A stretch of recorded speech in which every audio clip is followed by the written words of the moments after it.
Hey everyone, so in this video I am going to be doing an install of my Delta Intuition shower faucet. So you can see the shower faucet there, but it actually comes with the whole setup, the shower head and the spout down there. So I'll be doing that install. First time around I redid this bathroom, went out and bought a shower faucet. And at the time I was thinking, okay, a shower faucet doesn't really have a complicated job. It just needs to turn on the water so you can get your shower and turn it off.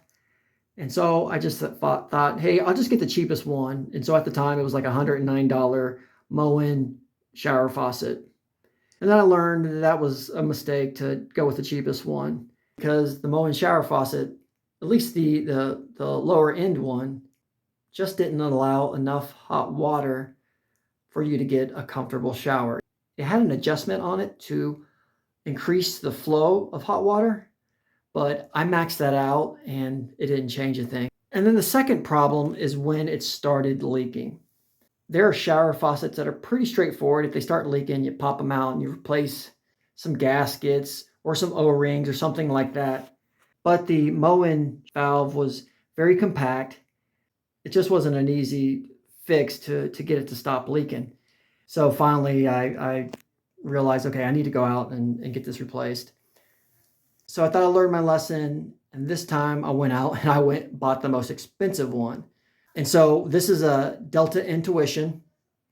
We do have a Delta in the other bathroom, the main bathroom. I redid that a couple of years back, and that's kind of like a mid-range price. The valve that I installed here is the same as our main bathroom. I think what made this more of a high-end cost is the fact that, you know, because of the shower head and the spout, it looks a little bit more fancy.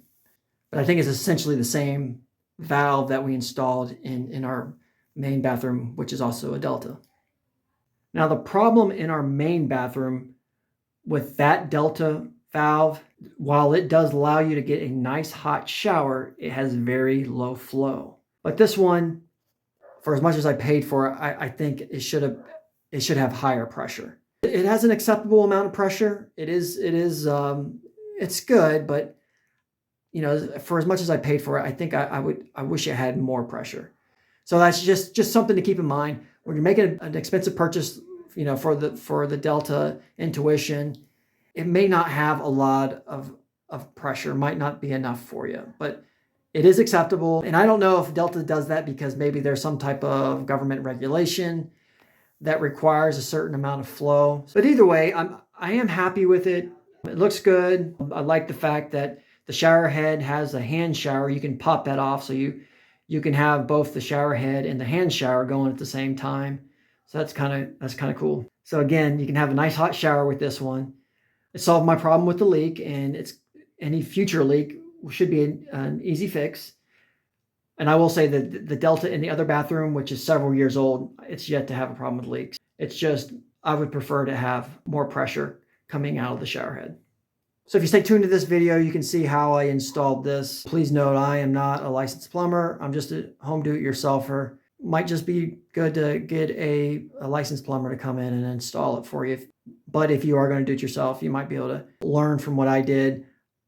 Each setup's probably going to be different. So just keep that in mind. Don't try to mimic exactly what I did, but maybe it'll give you ideas on some of the tools and material that you can use.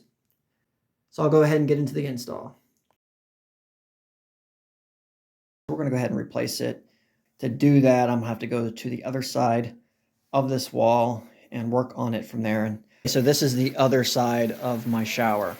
What I'm going to end up doing is obviously take the stove out, and then I'm going to turn off the power because when I'm messing with the water, I do not want to hit that 220 volt, circuit and get fried.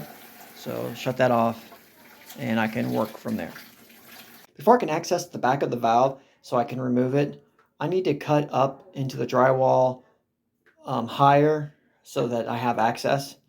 So as you can see, the top of the valve is 32 inches off the floor here. So I'll just simply go and measure that, make sure I go above the valve. Okay, so here's my current access panel here. Doesn't go high enough, and so Here's 32 inches here, so I'm gonna need to cut up that high so I can access behind the valve. Okay, so I'm gonna be using my oscillating saw to cut into the drywall where I marked out so I can access the valve. Key things to think about when you're using something like this is I'm going to be coming up at this angle here because I don't want to hit the pipes. If you don't have them and you're doing this type of job, you may want to think about installing a shutoff valve going into your shower. That way, any future work that needs to be done, you can shut it off. So I have these here. I shut it off here. So we'll see if I got my measurements right here. So I forgot for when I originally did this install, when I redid my bathroom, that the valve is actually over here. So I'm gonna remove this stuff, and so I got it high enough. I got my angle grinder out. It has like a masonry / metal cutting blade on there, and I'm gonna cut through there with my angle grinder, and then I can use my oscillating saw to cut the rest of the way down. Okay, so now I got to remove this wood here. So this is actually just like a mount. I kind of rigged it up. You see a screw there and a screw there, but that's just for the sake of giving the valve something to mount to. So it looks like, so there were screws that I actually got to go back on the other side and stick through the bisqueen here that I have as a protective moisture barrier, but so I got to remove those. Okay, so I'm going to use this Allen wrench that came with the original shower faucet valve to remove the handle, and then a Phillips screwdriver to remove the cover here.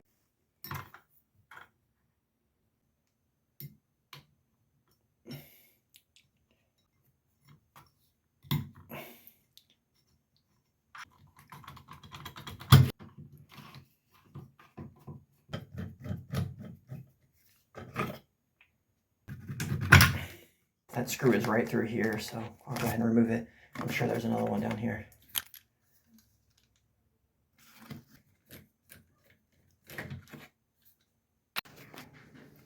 Okay, go ahead and remove that screw.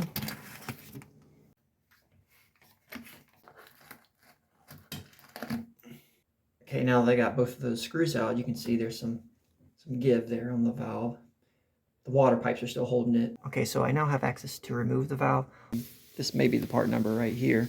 Here's the valve housing here. I'm probably just going to go ahead and take the old valve out and just kind of figure out how I'm going to mount this in here. I'm going to work with this stud over here. May have to cut some out of it.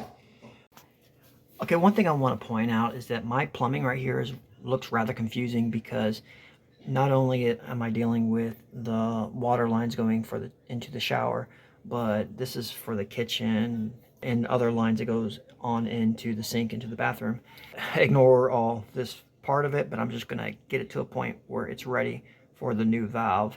Just to show you what I'm doing to remove the pipes, I've used my oscillating saw, cut here, and then I use my channel locks to remove the pipes. So I got to get everything disconnected in order to remove that. So I'm just working through and getting everything off. With these type of connectors, I can't just unscrew them because one side is a bolt and the other side it's a PVC connector, so it's fastened into the pipe, so I can't just turn it, so I actually have to cut it.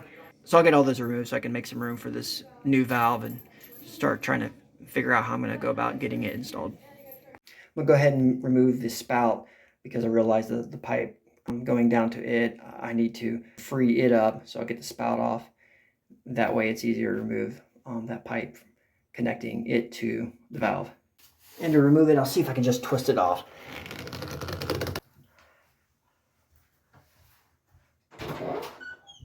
Okay, so I got the old valve removed, and I'm about to map out, how I'm going to work the pipes on this and the connectors and that kind of stuff.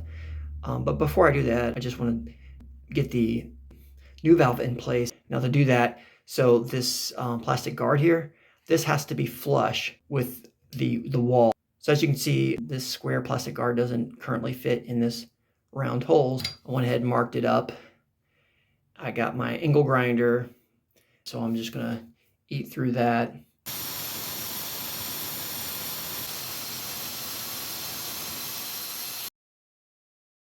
yeah, this side up, so you want to make sure you follow that. Now I'm not installing it permanently. I'm just trying to figure out how I'm going to do this. So I mapped out how I'm going to do the piping and everything, and you know, put that all on paper and figured out the couplings and whatnot that I'm going to need, and just got back from Lowe's from getting all that stuff. But one thing I want to point out is when you cut the pipes, you're going to have some dripping. So I got some old rags right there. The other thing is I took some saran wrap in the case of that pipe and put that over there because stuff was falling into it. So some things you want to think about.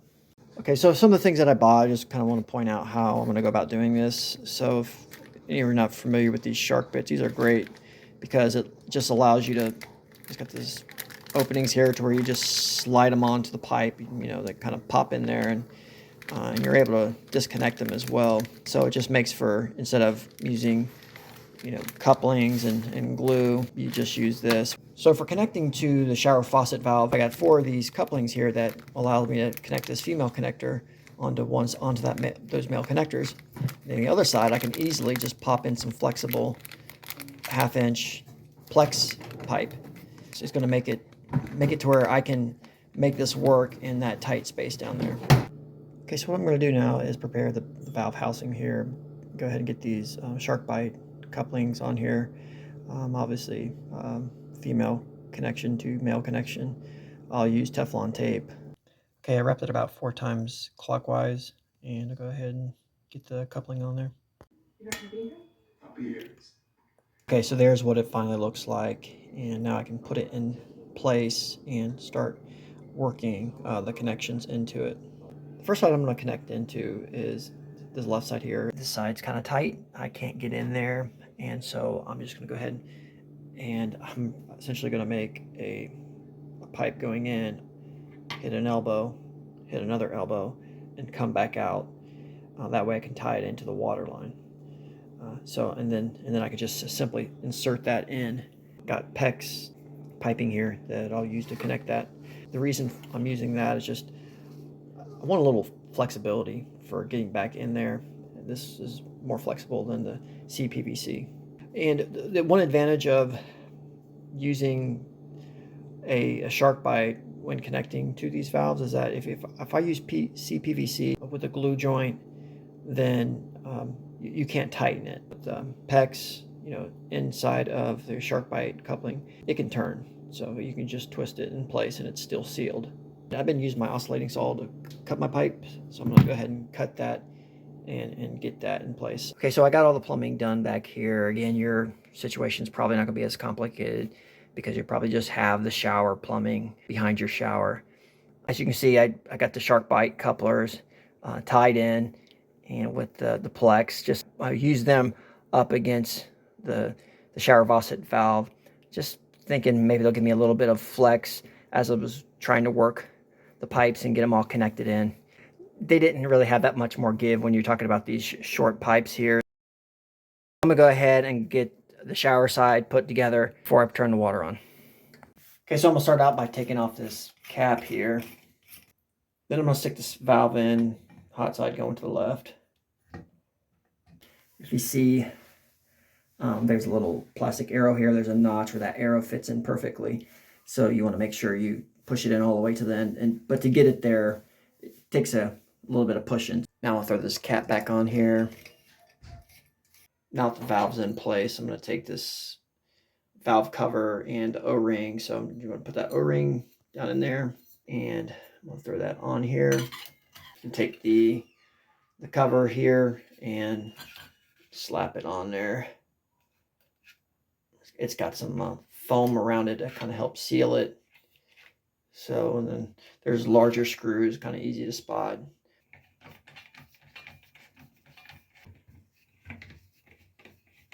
Now that the cover's in place, and before we completely cover up the valve, we want to make sure that we set our max level of heat so you can make it to where it doesn't get extremely hot. I like heat, so what you do is you just pull this out and go to the left. I've already went all the way over, so and you can go back the other way if you want to set it to a cooler temperature. Okay, so next up we'll take the handle and throw it on. And there's a screw for securing it. And you go ahead and slap the cover here on. I'm going to move the old shower head and the pipe, and that's just I can do that all by hand. I'm just going to twist it out, as you can see here. Okay, go ahead and get the pipe removed. I'll go ahead and install the new shower head, and that starts with the pipe because I just removed the old one. I'm going to stick in the straight end into the wall, so I'm going to have to put some Teflon around that end here, but there's a compression hose for the other end for connecting the shower to this water line, so I don't have to worry about Teflon there. So I got this started, but I'm going to use 2 hands to go ahead and tighten that up and wrap it a couple times. In order to avoid making marks on the finish of the pipe, I got some foam from the box, and I'm using that between the monkey wrench here and the pipe. So I'm going to go ahead and put the cover on. I'm not pushing it all the way back, and the reason for that is because when I test the shower out, I want to look and see if there's any leaks here. It'll kind of be out of sight and out of mind if this covers all the way. Okay, next up I'll take this, I guess I'll call it a docking shower head, and I'll get that tied to the pipe. So as you can see, it's got a gasket there, so you don't have to worry about Teflon. Okay, so once you have this threaded as tightly as you can get it by hand, then you can just take the docking head here and rotate it until it's in this position here. Now we can take the hose, you can see it's got a gasket there, and just connect it here. Okay, so for the hand shower, the same thing, just twist the hose on there. So it's got a little notch there at the top, so you're just gonna have to make sure you kind of go in like that and push it in, it snaps. So one thing I noticed with getting the hand shower out is that, so with the line coming out to the shower head, where it's mounted into, it's just kind of loose, see, it's not secure. I just kind of want to shore this up so there's not too much movement going on back here, but where this pipe is connected in, that mount is on a piece of wood or something, and so I don't know if one of the screws came loose, because it's that mount that this screws into has 2 screw holes on both sides of it. Maybe one side of that became loose, I don't know, or if it's the wood it's mounted onto, not sure.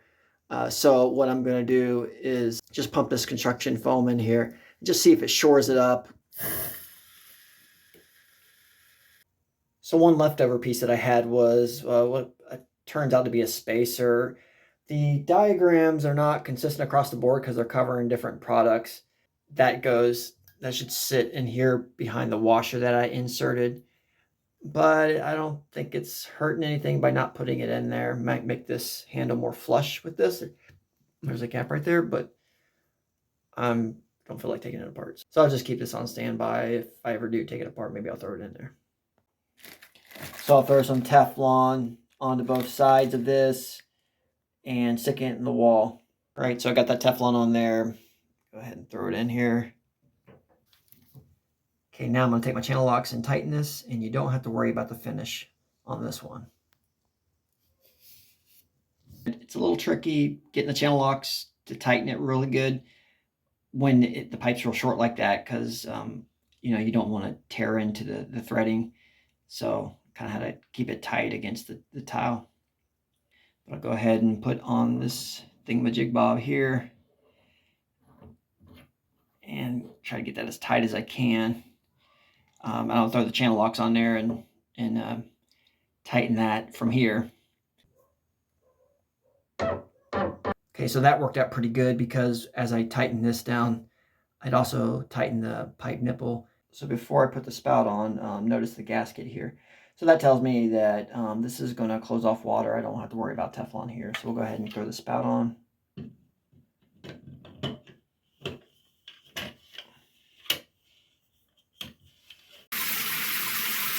And on the shower side, looking good.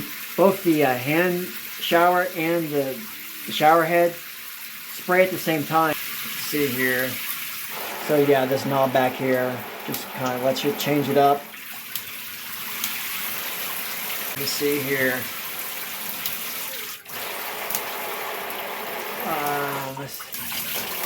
Yeah, so just different settings on the handset. And if you want it softer, just click that button, and then a little bit more pressure. There you go. If you turn it on halfway between cold and hot, you get more of a flow. See, I went all the way hot and it dropped down. So one thing that I decided to do is not brace this up. The valve is in there nice and firm. I'm just going to keep it like that. That way if there's ever a problem, I can easily access it. Otherwise, I would just mount a piece of wood here that would sit flush with the metal mounts here. And then just screw those in from the shower side. But I'll just avoid that and just keep it simple. Like I said, it's on there pretty firm and no need to mount it. So it's the day after and I wanted to check my connections and make sure there was no leaks. Everything looks good except for one very, very slow leak right there. So I'm not even seeing where drips of water are making it to the floor, but it's a very slow leak. So that's the advantage of using these shark bite couplings, is that this pipe here can spin. So that means I can actually tighten this without twisting the pipe here. If I was dealing with PVC compression connectors, I wouldn't be able to turn it because it's glued in lock solid. So I'm going to be able to take like a 15-16 wrench, channel locks over here. And the reason for the channel locks is I want to hold this steady when I'm tightening it. I don't want to break anything when I turn the wrench. So I'm going to just turn this wrench clockwise and tighten that up. And I'll just come back later and see if that stopped the leak. Okay, just want to follow up on putting the construction foam back here behind the shower head to sturdy up the pipe. This actually worked way better than I expected, because you go to shake this thing now and it is solid. So that's a good approach to take in order to secure the pipe holding up your shower head. One thing you may want to do is, so where this pipe goes in and joins up to that elbow on the wall, mounted on the wall, you may want to clean the construction foam away from that joint. If it leaks there, construction foam can actually wick water. So if, say there's construction foam around there and there's a leak, it can wick water down back in through the construction foam and into your wall. Okay, so I'm happy to report that the leak has stopped.